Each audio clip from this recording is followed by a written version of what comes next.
2016년도도 우리 하나님께서 우리와 함께 해주셨습니다. 17년도 첫 주일을 맞이하여서 우리가 하나님 앞에 새해 각오라는 제목으로 말씀을 함께 나누겠는데, 우리 하나님께서 여러분과 여러분의 사업과 여러분 자녀들을 위해 함께 하시기를 간절히 바랍니다. 자, 세상에 많은 종교가 있습니다. 그 많은 종교들 가운데 대표적인 몇 가지 종교를 이야기하라고 한다면은 불교, 힌두교, 이슬람, 그렇게 이야기할 수 있을 겁니다. 자, 이런 종교와 우리 기독교의 차이를 아십니까? 많은 차이가 있겠습니다만은 빼놓을 수 없는 것은 우리 기독교는 미래를 중요시하는 반면에 다른 종교들은 대부분 과거에 얽매여 있다고 하는 것을 볼 수가 있습니다. 가령 힌두교는 전생의 죄값대로 이 세상에서 고난을 받는다고 하는 인과응보의 교리를 가르칩니다. 이 교리에 의하면 과거에 잘못한 사람은 현재도 미래도 없습니다. 과거 죄값을 현재나 미래에 받기 때문에 한 번 죄를 짓게 되면 그 사람은 과거는, 그 현재는 아니면 미래는 굉장히 어려워지는 겁니다. 불교에서는 열반의 교리를 가르칩니다. 이 열반이라고 하는 것은 촛불이 꺼지듯 스르륵 꺼지는 것을 이야기합니다.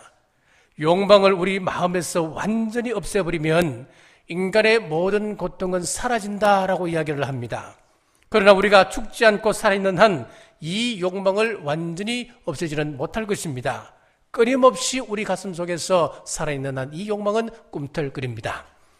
이슬람교에서는 우리가 당하는 고난은 알라 신이 정해준 것이기 때문에 그 고난에 순응하라, 이런 운명론을 가리킵니다. 철학의 에피쿠로스 학파에서는 우리가 당하는 이런 모든 이런 고통들, 이런 고통에서 자유스러우려면 쾌락을 즐기라고 이야기합니다. 술을 마시든지 쾌락에 빠지든지 무엇을 하든지 잊어버리고 넘기면 그것이 가장 지혜로운 삶이다. 쾌락주의를 이야기합니다. 그러나 우리 기독교는 과거의 아픔과 현재의 고난을 해결하기 위해서 발부둥치는 이런 다른 종교와는 성격이 다릅니다. 우리 기독교는 한마디로 이야기하면 미래지향적 종교입니다. 고린도후서 5장 17절에 보시면 그런즉 누구든지 그리스도 안에 있으면 새로운 피조물이라 이전 것은 지나갔으니 보라 새 것이 되었도다. 이제 예수를 믿고 구원받아 새로운 피조물이 되었다고 말씀합니다. 빌립보 3장 13절에서 14절에 보시면은 형제들아 나는 아직 내가 잡은 줄로 여기지 아니하고 오직 한 일 뒤에 있는 것은 잊어버리고 앞에 있는 것을 잡으려고 표대를 향하여 그리스도 예수 안에서 하나님이 위에서 부르신 부름의 상을 위하여 달려가노라. 사도 바울은 지금까지 자기가 이뤄놓았던 업적들, 행한 일들을 다 이겼다는 겁니다. 대신 앞을 향하여 열심히 달려가겠다는 것입니다. 한마디로 미래지향적이다, 그 말씀입니다. 인류 역사를 돌이켜보면 한 시대가 부패하더라도 그 전통이 올바로 서 있으면은 타락한 시대를 바른 전통으로 다시 되돌려 놓을 수 있다고 이야기합니다. 또 비록 잘못된 전통을 가지고 있다 하더라도 시대를 이끌어가는 사람들이 바른 정신과 바른 가치관을 가지고 살아가면 바른 전통을 새롭게 세울 수 있다고 이야기를 합니다. 또 하나는 국가 지도자들이 타락했다 할지라도 국민들이 올바로 살아있고 그 정신이 살아있으면 그 민족은 망하지 않는다고 하는 것입니다. 작금의 촛불 시위를 보면 우리 백성들의 높은 의식 수준을 확인할 수가 있습니다. 어느 보수 논객의 글 가운데 촛불 집회를 폭력으로 이끌고 가려고 하는 모 세력의 계획이 있었다고 이야기합니다. 그런데 시민들 스스로가 막아서 평화적으로 이 촛불 시위를 이끌어가고 있다고, 이 대한민국의 희망을 여기서 찾는다, 그렇게 이야기를 합니다. 지금까지 시위라고 한다면 어렵건 나타나는 것이 바로 폭력이었습니다. 쇠파이프를 휘두르고 광목이 난무합니다.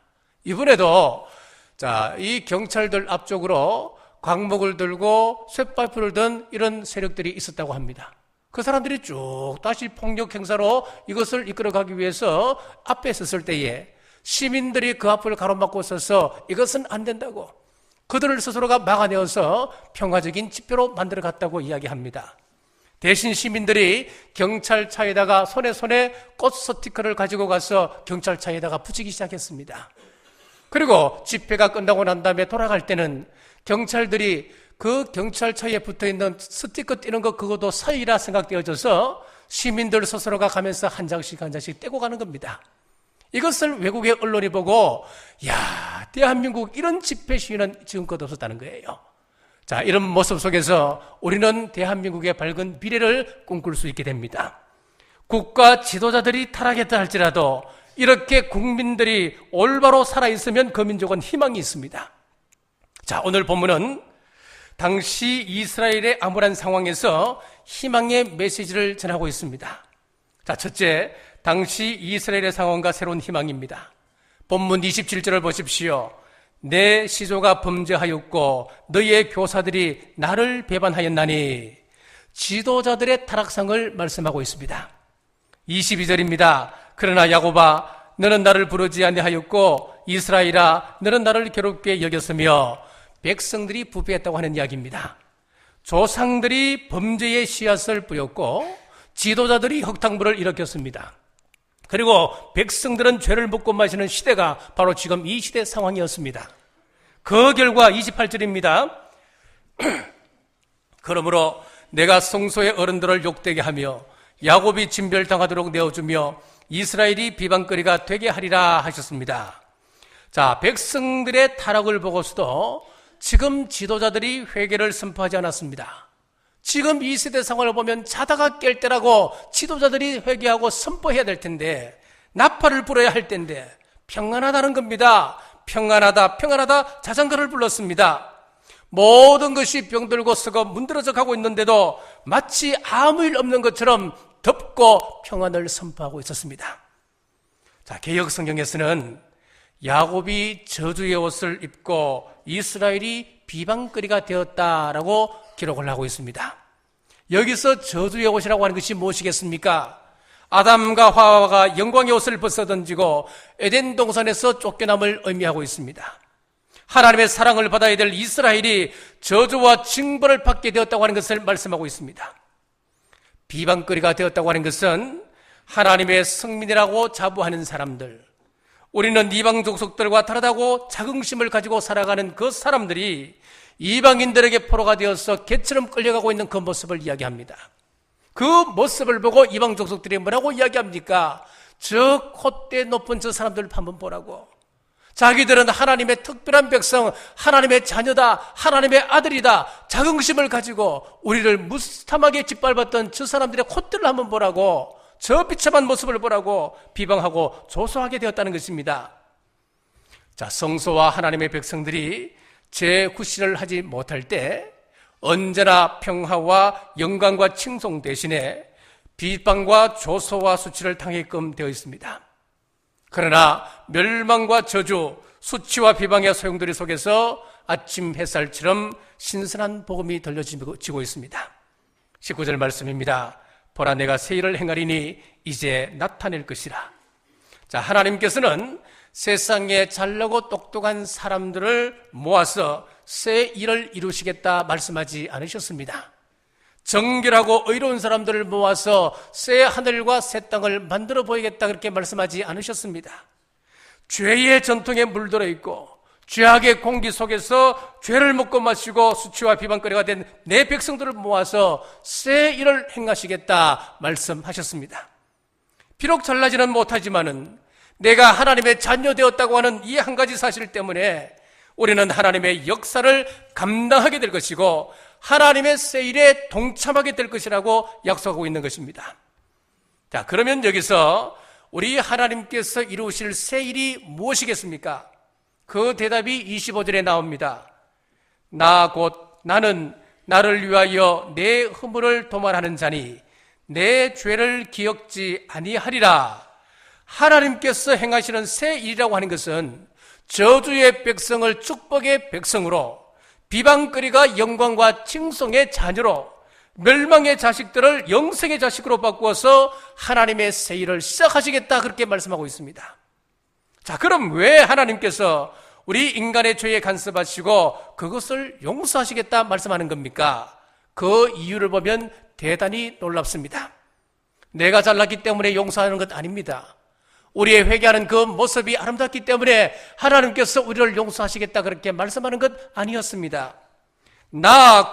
나는 나를 위하여, 하나님 자신을 위하여 용서하시겠다 그렇게 말씀합니다. 자식이 벌거벗고 길거리를 뛰어다니면 아버지인 내가 부끄럽지 않겠습니까? 내 자식이 더러운 옷을 입고 더러운 말을 하고 더러운 행실을 한다면 어머니인 내가 부끄럽지 않겠습니까? 그래서 아이를 깨끗하게 씻기고 새 옷으로 갈아입히고 단정하게 하여서 세상에 내보내는 것 아니겠습니까? 하나님의 백성들이 수치의 옷을 입고 세상에 조롱거리가 되고 채찍에 맞아 피 흘리고 날마다 울고 실패한 모습으로 살아가는 것, 하나님 앞에 영광이 되지 않는 겁니다. 하나님의 마음이 행복하고 기쁠 수가 없는 것입니다. 그래서 하나님께서 당신 자신을 위하여서 용서하신다는 겁니다. 내 자녀를 사랑하는 것이 우리 하나님의 본성이기 때문에 내가 너를 용서하노라, 이것이 우리 하나님의 마음입니다. 우리의 죄를 사하시는 이유도 놀랍습니다만은 그 방법을 보면 더 놀랍습니다. 25절 중반절에 내 허물을 도말하는 자니 내 죄를 기억하지 아니하리라. 여기서 도말이라고 하는 이 말은 기록된 죄를 다 지워버리겠다라고 하는 말씀입니다. 지워버리겠다고 하는 것은 기록된 테이프를 불살라버리겠다 그런 말씀입니다. 완전한 사죄의 은총을 이야기하고 있습니다. 자, 이 세상에서 용서보다도 더 큰 세일은 없습니다. 이 세상에서 사랑보다도 더 큰 세일은 없습니다. 하나님께서 이 세상을 사랑하셔서 독생자를 이 땅에 보내주신 이 일보다 더 큰 세일이 어디 있겠습니까? 지옥의 백성들을 건져서 영원한 하늘나라 백성으로 삼으시는 구원의 역사보다 더 큰 세일은 이 땅에 없습니다. 하나님은 우리의 온갖 허물을 알고 계십니다. 우리의 약점을 알고 계십니다. 우리의 연약함을 알고 계십니다. 그러나 한 번 하나님 앞에 고백한 죄, 우리 하나님께서 용서해버린 죄, 기억할래야 기억할 수 없는 분이 우리 하나님이신 줄 믿으시길 간절히 바랍니다. 그러므로 두 번째, 새해에는 이전 일을 생각하지 마십시오. 18절입니다. 너희는 이전 일을 기억하지 말며 옛날 일을 생각하지 말라. 자, 어느 마을에 길을 가던 한 노인이 갑자기 쓰러져 사망을 하게 되었습니다. 어느 누구도 이 노인이 사망했는 정확한 원인을 밝힐 수가 없었습니다. 그런데 한 지혜로운 사람이 그 원인을 이렇게 밝혔습니다. 이 어르신이 돌아간 이유는 새로 된 지팡이를 던져버리지 못했기 때문이다. 번개가 치고 벼락이 떨어지는 날, 자기가 아끼는 쇠 지팡이 하나 번지지 못하여 그거 붙잡고 있다가 결국은 벼락에 맞아서 죽었다고 하는 이야기입니다. 우리는 아쉬움과 미련 때문에 버려야 할 것 버리지 못해서 어려움을 당하는 경우가 참 많이 있습니다.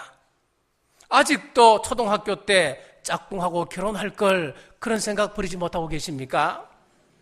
미움이라고 하는 지팡이를 아직도 가슴에 붙잡고 살아가십니까?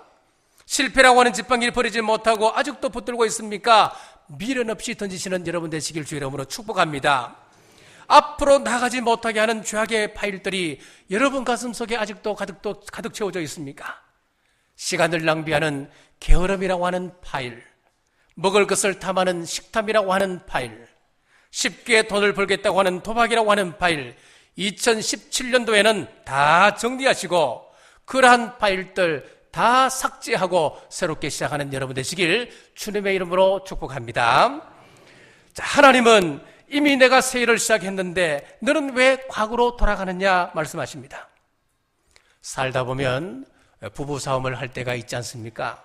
근데 부부싸움을 할 때에 절대로 우리가 하지 않아야 될 말이 있습니다. 그것은 무엇이냐 하면은 과거에 한번 싸우고 지나갔던 일들, 서로 용서한 것, 과거의 흠을 고칠 수 없는 아픔들, 그것 꼬집어내어서 꼭꼭 씹는다면 그것은 그 사람에게 영원한 상처로 남습니다. 사랑이 무엇입니까? 과거를 잊는 거예요. 용서해버리는 겁니다. 허물과 죄를 잊어버리는 것입니다. 이것이 사랑이라고 하는 것입니다. 우리 기독교의 복음은 용서의 복음이요 속죄의 기쁨입니다. 이 복음의 능력 안에서 우리는 과거로부터 우리가 지어져 왔던 그 죄에 해방받았었고 또 새로운 사람으로 태어났습니다. 과거에 있었던 실패의 쓰라린 경험들 이제 다 내려놓으셔도 됩니다. 인간관계에서 아픔을 겪고 있습니까? 그건 내려놓으십시오. 아직까지도 해결하지 못한 죄책감에 두려움에 떨고 있습니까? 이 시간 십자가 밑에 다 묻어버리고 힘있게 2017년도 출발하시는 여러분 되시길 주님의 이름으로 축복합니다.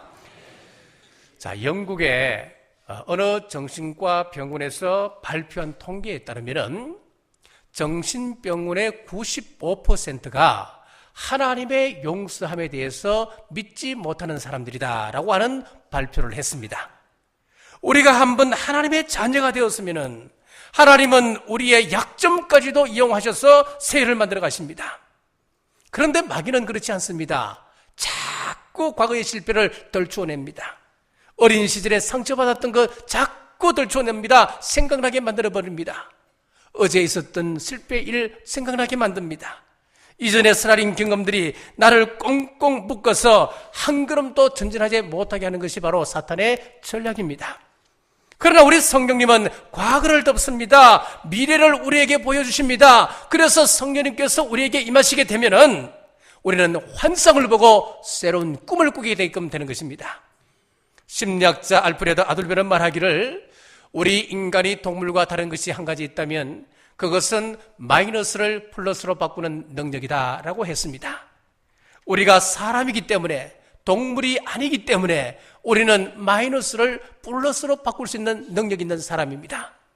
우리는 세상에 속한 사람이 아니고 하나님께 속한 사람이기 때문에 우리는 실패를 성공으로 바꾸어 갈 수가 있습니다. 절망을 희망으로 바꾸어 갈 수 있습니다. 마이너스를 플러스로 바꿀 수 있는 능력을 이미 소유한 사람들입니다.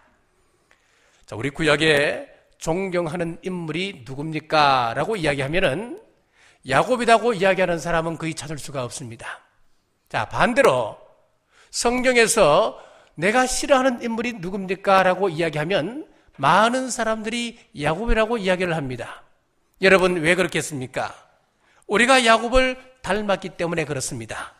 우리의 약점을 지적할 때 내 속이 상한 것이거든요. 야곱의 약점은 우리 모두가 가지고 있는 것이기 때문에 우리는 야곱을 닮고 싶어 하지 않는 것입니다. 형을 속였습니다. 눈먼 아버지를 속여서 형이 받아야 할 그 축복을 다 가로채웠습니다. 형의 분노를 피하여 이제 하란으로 외삼촌 집으로 도망을 갑니다. 베델에서 하늘을 이불 삼고 돌멩이 하나를 베개 삼아서 잠을 청하는데 그날 밤에 꿈을 꾸게 되었습니다. 나는 부모로부터 버림받은 사람이구나. 나는 이제 동네에서 쫓겨난 사람이구나. 할아버지 아브라함의 하나님, 아버지 이삭의 하나님이 더 이상 나의 하나님이 될 수는 없는 것이구나. 나는 버림받은 사람, 어디서 내 생명을 부지할 수 있을까? 자, 고독한 그 밤에 하늘에서 사닥다리가 하늘로부터 쭉 내려옵니다. 하늘과 맞닿았습니다. 천군 천사들이 그 사닥다리를 오르락내리락 하며 자기를 삥 둘러서는 것 아니겠습니까? 그리고 하나님의 음성이 들려오기를 내가 너를 떠나지 않겠다는 겁니다. 내가 너와 함께 하겠다. 네가 다시 고향으로 돌아오는 그 시간까지 내가 너와 함께하고 너를 지켜줄 것이다. 잠에서 깨어나 하나님을 향하여 울며 찬송합니다. 나 혼자 도망가는 줄 알았는데 하나님께서 나와 함께 계셨구나. 이 황량한 들판에 홀로 외롭게 누워 자는 줄 알았는데 이 자리에 우리 하나님께서 지금 함께 동행하고 계셨구나. 내가 이 빈들이 혼자 있는 빈들이 아니고 여기는 바로 하나님이 함께하는 곳, 하나님의 성전이구나.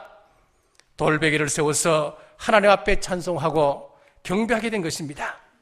무슨 이야기냐 하면은 야곱의 실패의 자리가 도약대가 되었다고 하는 이야기입니다. 그러므로 나의 실패와 약함 때문에 더 이상 좌절하지 마십시오. 하나님은 그 약점 때문에 우리를 버리시는 분이 아니십니다. 오히려 우리를 거룩하게 하시고 모자라는 것 채우시고 약한 것 강하게 하셔서 여러분들을 사용하게 될 줄 믿으시길 간절히 바랍니다. 우리는 이전의 실수도 잊어버려야 하겠습니다만은 과거의 상장, 과거의 트로피도 십자가 밑에 묻어두셔야 됩니다. 항상 과거에 매여 있는 사람들은 늘 옛날에 초등학교 때 분단장 했던 거 자꾸 이야기합니다. 학교 반장 했던 거 자꾸 이야기합니다. 그러면 옆에 있는 사람이 그러죠. 옛날에 분단장 한번 못 해본 놈 어딨노? 회장 못 해본 사람 어딨냐고 늘 그렇게 이야기하잖아요. 그런데 자꾸 과거를 이야기하는 거예요. 과거에 상 받았던 이야기를 하는 거예요. 과거에 내가 이 교회를 위해서 얼마나 충성했던가 과거에 얽매이고 있는 거예요. 자, 우리 교회에서 어린 신앙일 때는 늘 사랑을 받고 신앙생활을 합니다. 그러다가 시간이 지나면 이제 사랑은 나눌 줄 알고 베푸는 성숙한 신앙이 되어야 되는데 늘 어리광만 부리는 사람을 보게 되는 것이죠.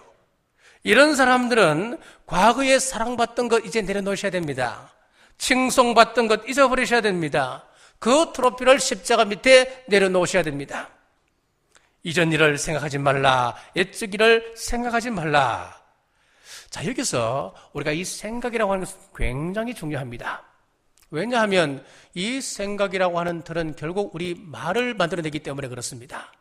그 사람이 무슨 생각을 하고 있느냐에 따라서 그 사람의 사고의 틀에 무엇을 생각하고 있느냐에 따라서 결국은 말로 다 표현되기 때문에 그렇습니다. 부정적인 말을 많이 합니까? 그렇다면 여러분의 사고의 틀에는 부정이라고 하는 것이 가득 차 있기 때문에 그렇습니다. 늘 밝은 말, 믿음의 말을 합니까? 그렇다면 여러분의 사고의 틀 속에는 믿음이 가득 들어져 있기 때문에 그런 거예요. 결국은 이 생각과 말은 같은 겁니다. 자, 어떤 집사님이 있었습니다. 이 집사님은 앵무새 한 마리를 키우고 있었습니다. 그런데 이 집사님은 하는 일이 굉장히 고달팠던가 봅니다. 하루 일과를 마치고 집에 돌아올 때 되면 늘 파김치가 되어서 가방을 소파에 던지고는 늘 하는 이야기가 아이고 죽겠네 그랬습니다. 그런데 이 앵무새가 그 이야기를 듣다 보니까 입력을 한 거예요. 그러니까 이 앵무새가 사람들을 만나면 제일 먼저 하는 이야기가 뭐겠습니까? 아이고 죽겠네 하는 거예요.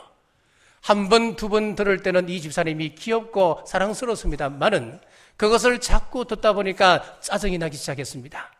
그러면 이제 어떻게 저 말을 한번 고칠 수 있을까 곰곰이 생각하다 보니까 자기가 다니는 교회 장로님도 앵무새를 한 마리 키우는데 그 장로님이 키우는 앵무새는 성경 구절을 줄줄 외운다고 하는 소문이 들렸습니다. 그래서 그 장로님 집 앵무새 옆에 갖다 두면은 언어가 교정되지 않을까라고 생각해서 이 집사님이 자기 앵무새를 들고 그 장로님 집으로 방문을 했습니다. 방문을 했더니만 아니라 다를까 집사님 앵무새가 장로님 앵무새를 보고 하는 이야기가 대뜸하는 이야기가 아이고 죽겠네 그랬습니다. 그랬더니만 장로님 앵무새가 하는 이야기가 네 믿음대로 될지어다 그런다는 거예요. 예. 여러분 잠언 18장 20절에 보면은 사람은 입에서 나오는 열매로 말미암아 배가 부르게 되나니 곧 그의 입술에서 나는 것으로 말미암아 만족하게 되느니라. 죽고 사는 것이 혀의 힘에 달렸나니 혀를 쓰기 좋아하는 자는 혀의 열매를 먹으리라 그랬습니다. 말이 중요한 거예요. 말의 열매를 먹는 것이 우리 사람이라고 그렇게 분명히 성경은 말씀하고 있습니다. 사랑하는 여러분, 2017년도에는 우리가 부정적인 말을 많이 하는 것보다는 긍정적인 말, 세워주는 말, 믿음의 말하는 여러분 되시길 주 이름으로 축복합니다. 미국의 코카콜라 회장이었던 아사 캔들러는 원래 알코올 중독자였습니다. 근데 이 사람이 원래 이제 재산을 좀 가지고 있었던 사람이기 때문에 이 알코올 중독에서 벗어나려고 무단히 애를 썼습니다. 그리고 이제 독방에 들어가서 격리 치료를 받으며 정말 의지를 불태웠습니다만은 백약이 무효였습니다. 자, 그러던 어느 날 예수님을 믿고 있던 부인으로부터 전도를 받아서 예수님을 영접하게 되었습니다. 예수님을 영접하고 믿음이라고 하는 것을 깨닫게 되었을 때에 그의 마음속에 그리고 말을 이렇게 바꾸고 시작하기 시작했습니다. 나는 더 이상 알코올 중독자가 아니다. 나는 새 사람이 되었다. 이 말을 선포하는 순간 기적처럼 자기 몸속에서 어떤 변화가 일어났습니다. 더 이상 술을 보기 싫은 거예요. 술을 마시고 싶은 마음이 싹 사라져버리기 시작했다는 겁니다. 그렇게 치료해도 안 되는 것이 믿음 가지고 생각과 말만 바꾸었는데도 술 먹고 싶은 생각이 사라지더라는 겁니다. 이제 믿음의 세계를 알게 되었어요. 그러면서 자신의 수입에서 11조를 들을 수 있도록 자신의 사업을 달라고 또 기도하기 시작했습니다. 어느 날 그에게 기회가 왔습니다. 코카콜라 회사가 법원에 경매 처분을 당하게 된 건데, 그때 그 당시 돈으로 23,000달러라고 하는 저렴한 돈으로 코카콜라를 인수하여서 세계적인 기업으로 키워나가기 시작했습니다. 그리고 그의 아내와 함께 주님을 위해서 선교 사업으로 일생을 보냈다고 하는 이야기입니다. 말이 중요한 겁니다. 그의 생각이 중요한 겁니다. 그가 무슨 말을 하느냐, 믿음의 말을 하느냐, 사람을 살리는 말을 하느냐, 여기에 따라서 환경이 달라지기 시작하더라고 하는 것입니다. 우리의 믿음대로 역사합니다. 우리 2017년도에는 힘들 거야. 경제가 힘들고 정치가 힘들고 국가 정세가 힘들고 이런 상황 속에서 사업은 무슨 사업을 시작하겠어? 이런 생각 대신에 2017년도에는 우리 하나님께서 분명히 나를 위하여 새 일을 행하신다. 새해엔 하나님 분명히 일할 건강을 주셔서 주님의 일을 감당케 해주실 것이다. 믿음으로 선포하며 나가시는 여러분 되시길 주님의 이름으로 축복합니다.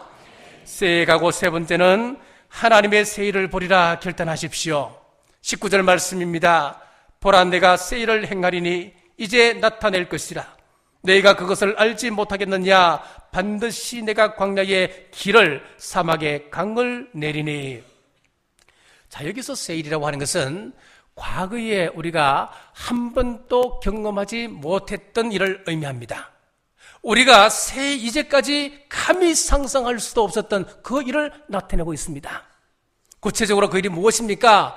우리 하나님께서 행하실 그 새 일이라고 하는 것은 광야의 길을 내겠다는 겁니다. 사막에 물이 흐르는 냇물을 만들겠다는 겁니다. 이것은 오직 전능하신 하나님의 능력으로만 가능한 일입니다.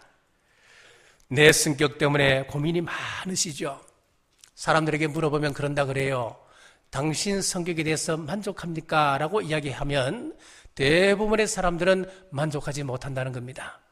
사람들은 저 사람 성격을 보면 너무나 닮고 싶어 하는데 정작 내가 내 성격을 보면 만족이 없습니다.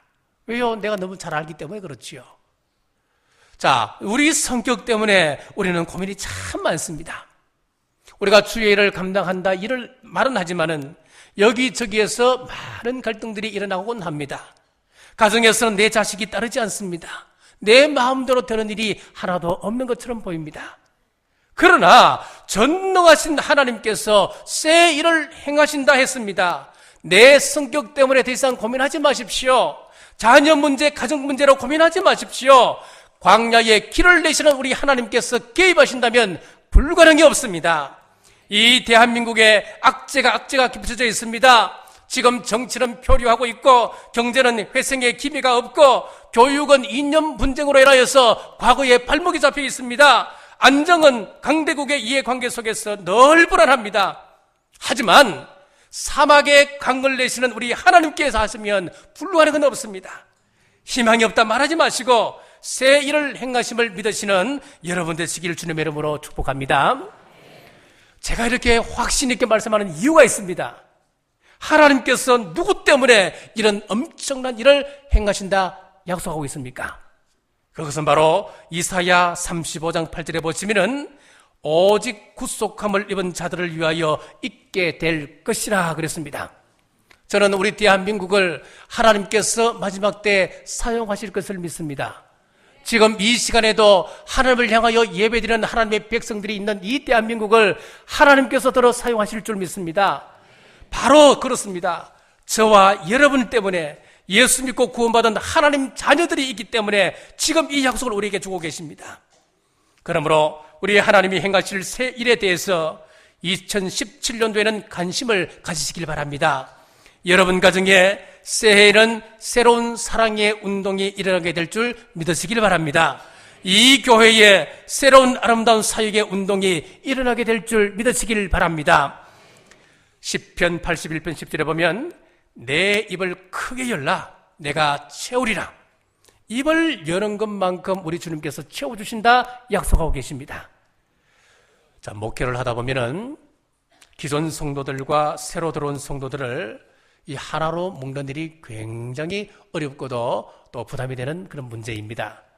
새로 오신 분들을 빨리 정착시키려고 좀 관심을 기울이면 기존에 있는 성도들 입이 많이 또 나옵니다. 또 기존에 있는 성도들과 또 친하게 지내고 그들과 또 가까이 지내고 보면은 새로 영입된 그런 신자들은 뭐라고 이야기하느냐니까 이 교회는 사랑이 없다. 이 교회에는 관심이 없다 그럽니다. 여러분, 새해에는 이런 갈등이 사라지고 우리의 가슴을 넓게 열어서 우리가 한 해 되는 일에 합력하는 여러분 되시길 주의 이름으로 축복합니다. 우리 하나님께서 새해를 우리에게 보여주시는 이유가 있습니다. 자, 21절입니다. 이 백성은 내가 나를 위하여 지었나니 나를 찬송하게 하려 함이니라. 자, 여기 보면은 우리 하나님께서 저와 여러분을 지으신 분명한 목적을 여기서 말씀하고 있습니다. 뭐라는 겁니까? 하나님을 찬송하게 하기 위해서입니다. 우리가 이 자리에 나와서 예배드리는 이유가 있습니다. 하나님을 찬송하게 하기 위해서입니다. 여러분들이 세상 속에서 직업을 가지고 있고 또 각자 나가서 가정을 섬기고 있고 우리 자녀들을 키우고 있습니다. 이유가 무엇입니까? 하나님을 찬송하게 하기 위해서입니다. 우리 입술에서 찬송이 떠나가 버린다면 우리는 존재 목적을 상실한 사람들이에요. 2차 세계대전이 끝나고 이제 일본의 한 해군 장교가 이제 자기 나라로 귀환을 하게 되었습니다. 자, 돌아가 보니까 사회는 부패하게 되었고 무질서하게 되었습니다. 백성들은 방탕하고 타락의 길을 걷고 있습니다. 자, 우리가 무엇 때문에 이 나라를 위해서 목숨 걸고 싸웠던가? 이제 막 원망이 일어나고 불평이 일어나기 시작했습니다. 그런데 그의 몸속에서 이상한 일이 벌어졌습니다. 갑자기 발이 움직이지 않습니다. 팔이 움직이지 않습니다. 마비 증세가 오게 되기 시작한 거예요. 병원에 갔더니만 원인을 알 수가 없었습니다. 자, 그때 한 정신과 의사가 이렇게 조언을 해 주었습니다. 하루에 1000번 이상씩 감사합니다라고 꼭 외치십시오. 그러니까 그 말을 따라서 이 장교가 만나는 사람들마다 감사합니다. 당신은 내 얼굴을 볼 수 있어서 감사합니다. 자기와 부딪혀 지나가는 사람을 향하여도 감사합니다. 어떤 날에는 아무런 일도 일어나지 않았습니다. 불평이 일어나고 초조해지는 마음밖에 없습니다. 그때는 하늘을 향하여 무작정 감사합니다. 감사합니다. 하루에 1000번 이상씩 되뇌게 되었습니다. 오랜 시간이 지났습니다. 학교에서 돌아오는 어린아이가 붕어빵을 들고 아빠 이거라고 하고 자기를 내미는데 애야 고맙다 자기도 모르는 사이에 손이 쭉 뻗어져 나가는 것이었습니다. 감사와 찬송은 예방제가 됩니다. 해독제가 됩니다. 인생을 살아가는데 아무리 어려움이 있다 할지라도 이 세상이 썩고 오염되었다 할지라도 여러분을 유혹하는 시험의 불길이 강하고 거세다 할지라도 감사와 찬송이 여러분의 입술에서 떠나지 않기를 주님의 이름으로 축복합니다. 이것이 바로 우리 하나님께서 새해를 우리에게 보여주시는 이유입니다. 너희는 이전 일을 기억하지 말며 옛적 일을 생각하지 말라. 보라 내가 새해를 행하리니 이제 나타낼 것이라. 이 약속의 말씀 붙잡고 2017년도에는 새해를 반드시 보리라 결단하는 이 귀한 시간 되시길 주의 이름으로 축복합니다. 기도하겠습니다. 저희들에게 2017년 새해를 주신 아버지 하나님 은혜를 감사합니다. 하나님의 위대한 이름을 찬양합니다. 영광받아 주옵소서. 지난날의 아픔과 허물을 깨끗이 도말하시고 기억지도 않으신다 말씀하시며 우리에게도 옛적 일을 생각하지 말라 말씀하셨사오니 지난날의 실패를 깨끗이 잊고 새로운 꿈을 안고 다시 일어나 하나님 중심으로 굳게 서게 하여 주옵소서. 미래를 향하여 꿈을 가지게 새해를 보리라 결단하며 나아가게 하여 주옵소서. 예수님 이름으로 간절히 기도드리옵나이다.